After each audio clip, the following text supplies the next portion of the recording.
Hey guys, this is Kirob speaking, and in today's little dev update we are going to take a look at the development outlook for 2020 and beyond for automation, because we are getting closer to finishing off the game. Well, closer than we were like 9 years ago.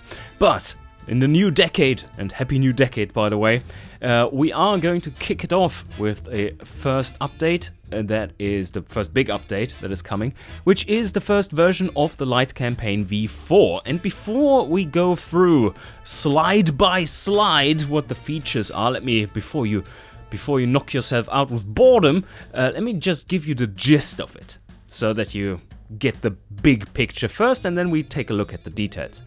Some of the key points of the light campaign V4 are the turbo revamp, the new sales model coming into it, and improvements to the factories to make them more interesting. Light campaign V5 is about putting in the engineers, superchargers, and making the competitors more interesting, as well as implementing prototyping and limited production series you can run in your factories.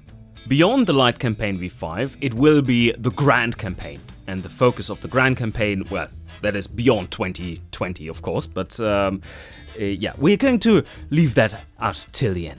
Okay, so here, light campaign V4.0, that is the next big update coming, and that one includes, of course, the new game engine, the updated game engine. That is not really a feature, it's just information for you to consider, because that will invalidate all mods. They will have to be updated, and most likely that process will be very easy, so the mods will come back quickly if their creators are updating and re-exporting them with the new tools being provided. But that also means that we get around the issue of the AMD drivers currently being broken. Thanks AMD, very, very kind of you.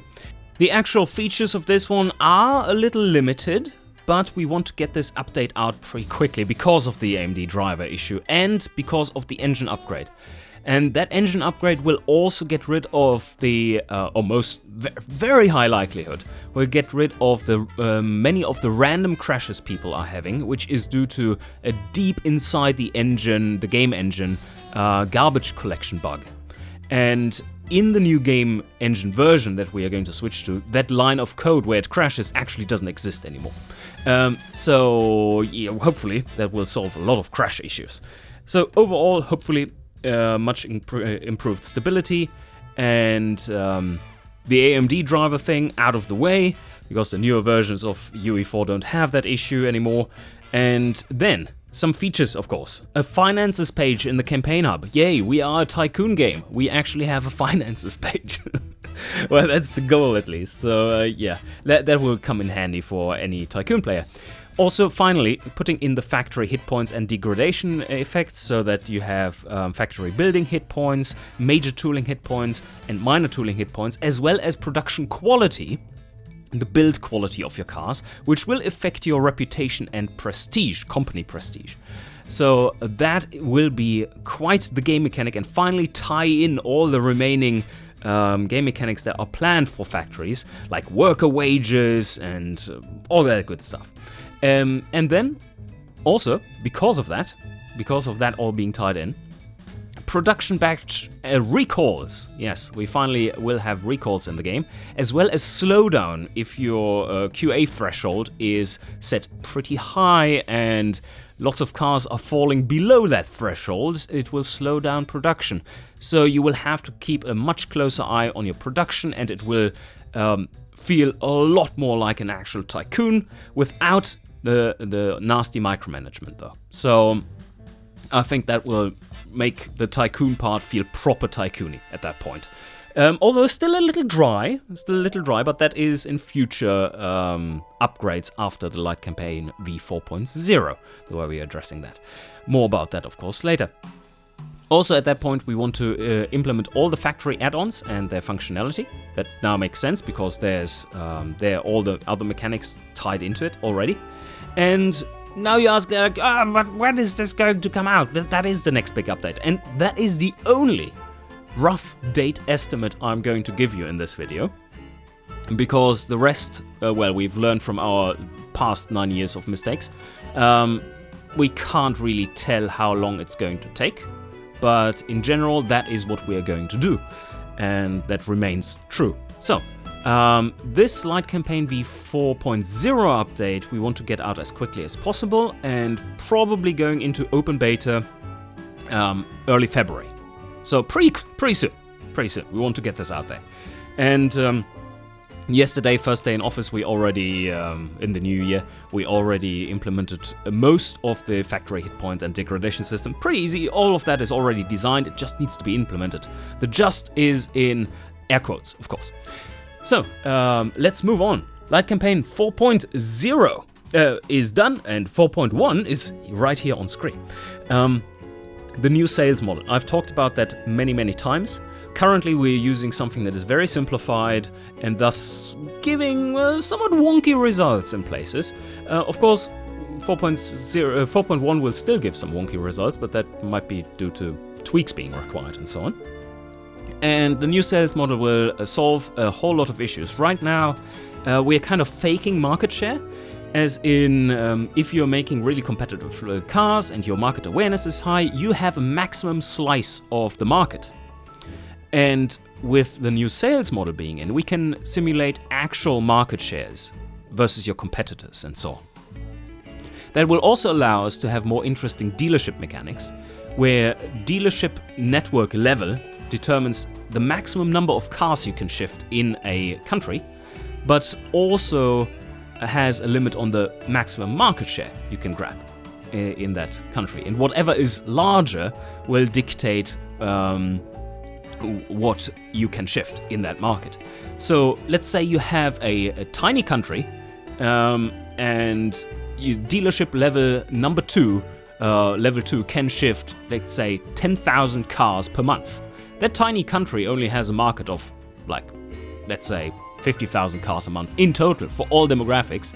So, of course, you don't need more than a dealership level 2 in that market. It will be cheap. So, stuff like that will become possible with the new sales model as well. And I think that will make dealerships quite a bit more interesting. Improved hub calendar functionality, yay, that's certainly something we need because it's all over the place at the moment. It's not really clear what's going on, some of the features aren't really polished and they are usable, but yeah, it's not quite where we want to have it. So improved hub calendar functionality and, of course, looks, and optional manual control of sales prices for your cars. So that you also from the calendar can determine your sales prices and see like, oh shit, yeah, the competitors have released super powerful cars, and now we need to drop our prices. You can do so manually then, and I think that will be liked by quite a few players who want to optimize what they're doing and not have the sometimes brain dead, often pretty good AI managing their things.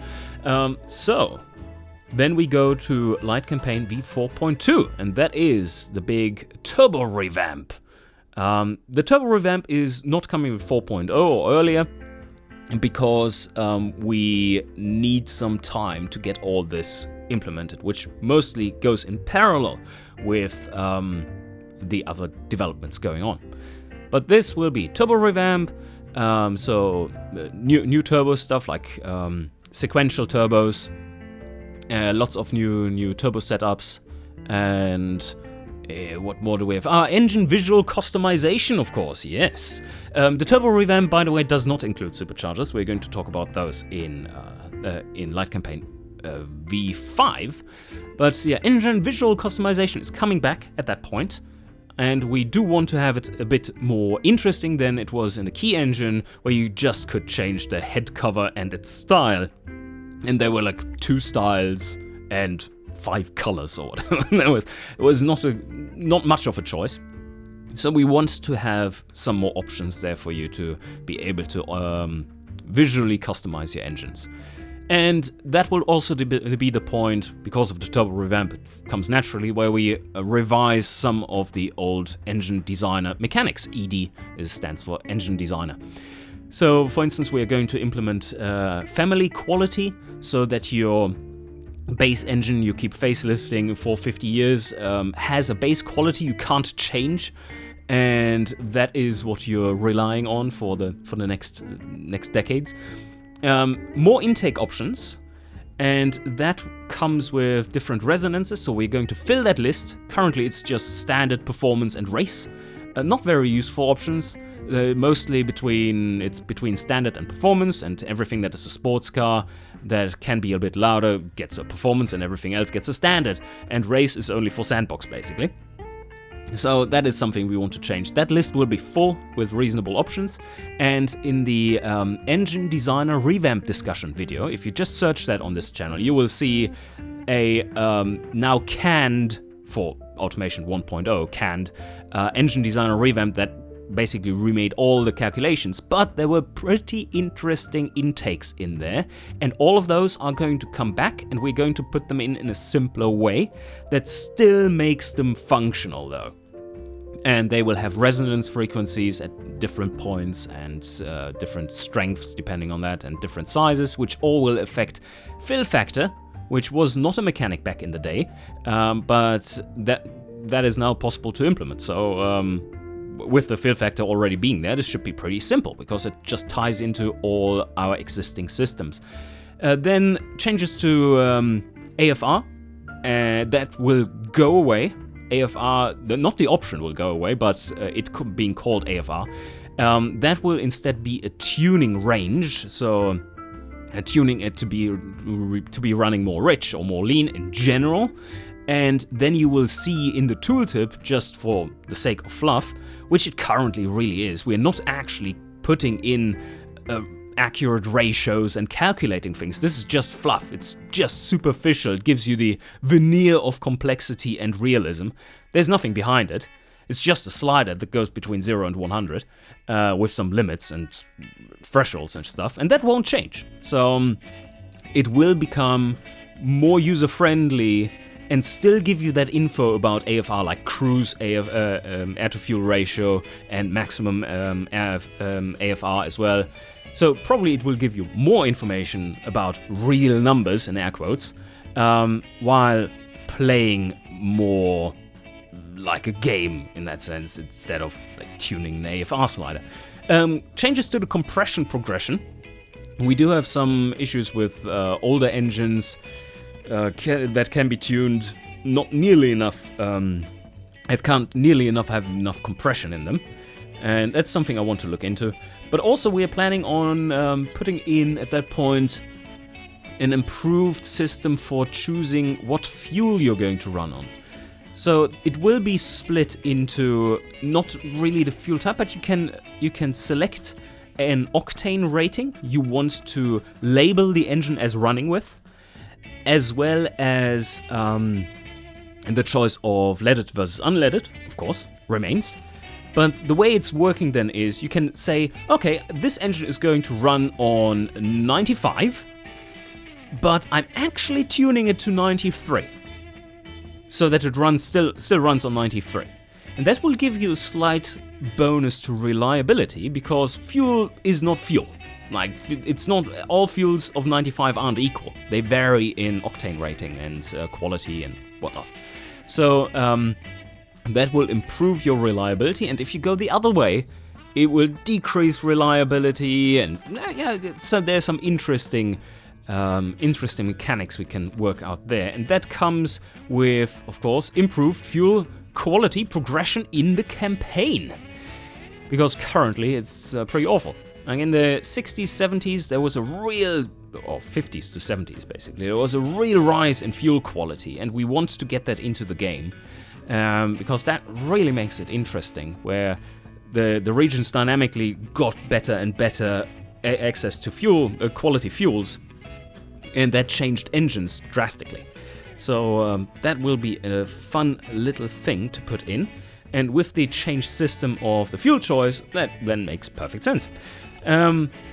Okay, and then of course there are quite a few big things that need to be changed in stat progressions, and some parts being added for cars as well.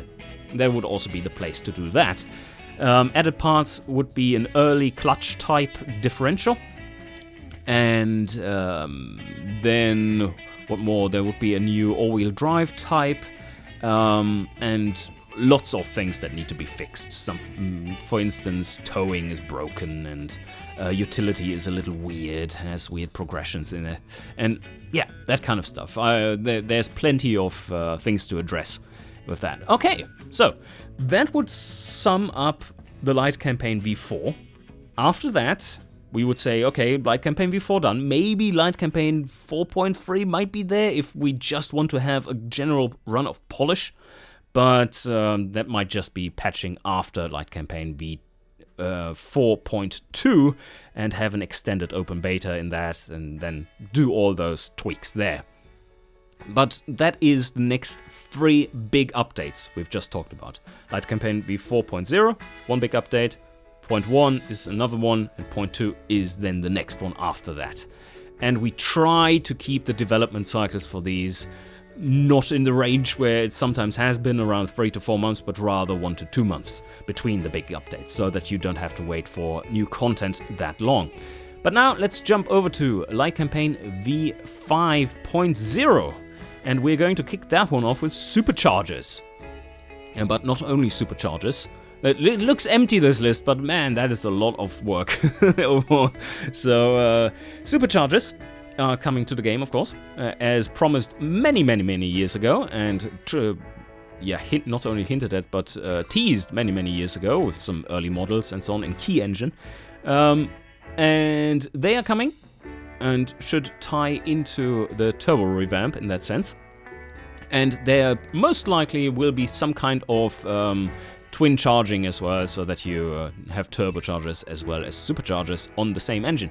Well, singularis for that most likely, but we shall see about that. Engineers finally coming back. That will be interesting, although a little different than it was implemented in the Key Engine version. And I'm going to update you more on this. I'm just flying through Light Campaign V5.0 and beyond, because that is not perfectly hammered down just yet, but this is the gist of it.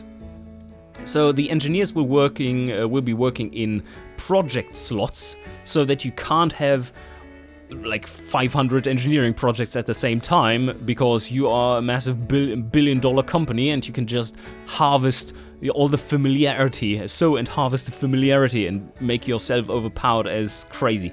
That is not supposed to happen, and we need to ward against that, so we are going to implement an engineering project slots system that depends on HQ level. You can upgrade your HQ for running costs and so on being upped, but that gives you a limited number of slots for engineering projects or for engines and cars.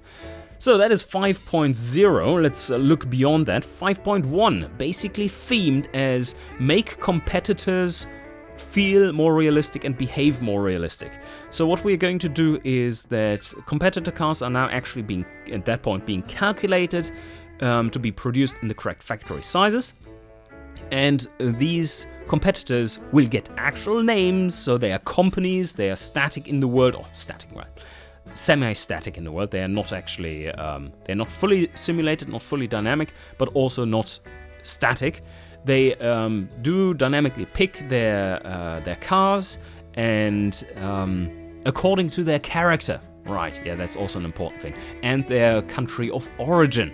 So Gazmian cars you will probably see to have, in general, larger footprints and larger engine capacities, for instance, while Farinian cars, on average, would be more sporty and lightweight and so on. So distinct characters, but also we want to make competitor companies visible and more distinct and feel like living, so that when you hover over a competitor car coming out, you see its stats and its classification and all that good stuff, so that you have an idea of what's going on.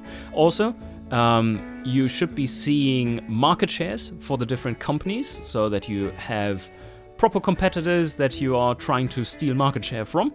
And these competitors are also going to learn to do limited series production cars and all that good stuff. So they are using the same game mechanics as you are, although in a slightly simplified fashion that makes it less of a massive overhead on the calculation speed. Alright, sounds good. So competitors at that point will be a lot more fleshed out. And then Light Campaign V5.2. At that point, going back there about the limited series production cost, that is being prepared for Light Campaign V5.2, where we implement the prototyping, limited series production, and full production. So that there's an actual mechanic that lets you design prototypes or produce limited series models, or trims rather, that then gain prestige bonuses for being rare. And that will allow you to access the higher sales prices that are in the campaign already, but not really usable at the moment because everyone can just mass produce stuff and everyone thinks that's just dandy. So that will change. Like, if you want to properly compete in the super or hypercar market, you want to have very limited production cars, because otherwise they are not seen as quite as desirable as they would be with limited production. And that will depend on how much market share that kind of car has in the region, or how many cars, individual cars, exist in a region, of how that will determine how rare it is and how much desirability bonus it gets. So as soon as you sold lots of cars into a region, they will be seen as less desirable. Also, at that point, we want to flesh out the car museum page, which currently is a placeholder, which already exists in game right now, but is a placeholder. And we want to provide you with some tools that allow you to share your car designs a bit better, so that the game automatically takes orthographic projections of the pictures, or pictures of the car, and renders them onto a shareable datasheet, like a page of car datasheet with pictures from all kinds of different angles.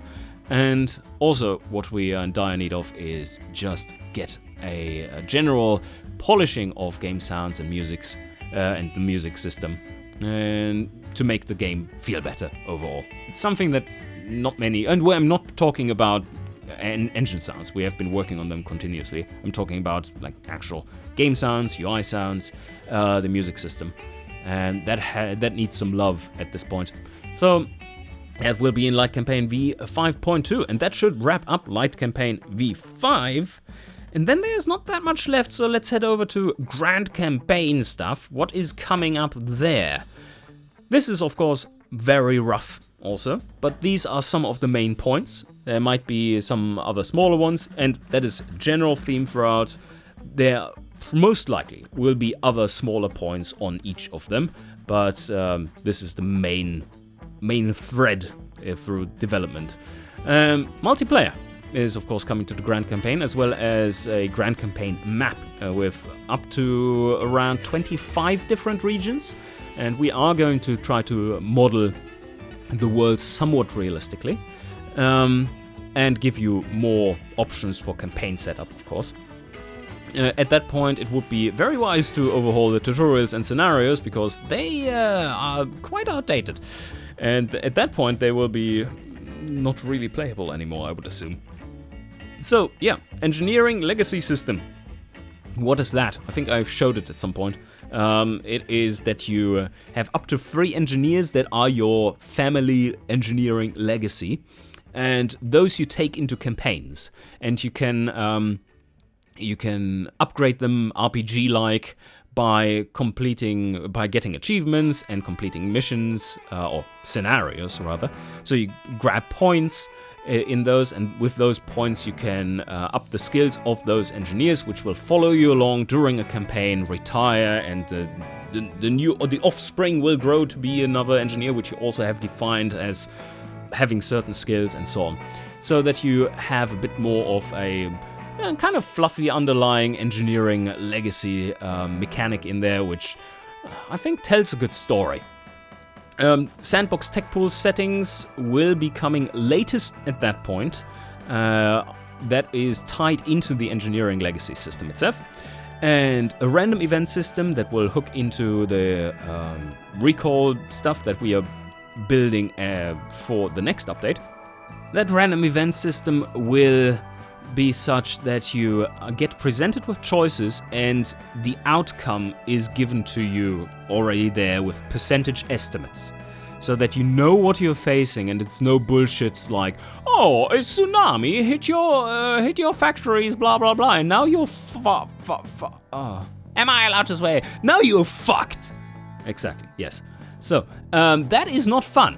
That's not fun. Instead, it could be along the lines of, for instance, yeah, the factory you built in Ahana, well, it turns out the regulators don't really consider any kind of storm safety and stuff like that, so we could skirt some edges here and cut some of the build costs.